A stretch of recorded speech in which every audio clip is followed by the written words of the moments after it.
Hey, what's going on guys? Tim here again. This is the trailer for yet another Patreon exclusive Paracord tutorial. So for those of you that aren't aware, I do run a Patreon page to support this channel and keep it going. And I do a exclusive tutorial per month. And if you want access to this tutorial, you can follow the links in the video to my Patreon page and get the details there. So yeah, today for this tutorial, we are doing the Cetus weave. Really amazing bracelet, as you can see by the pattern here.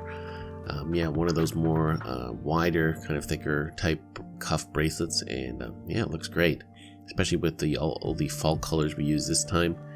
And yeah, this one's actually not too difficult, even though it looks quite intricate. So for those of you that are still getting into the more expert stuff, this still will definitely work out for you. So if you want access to this video and you are not a Patreon supporter, feel free to check out my Patreon page. Link is in the video as well as down below. And for those of you that are those loyal supporters, thank you so much for your support as always, and I will see you on the other side. Thank you so much for watching, guys. See you on the next video.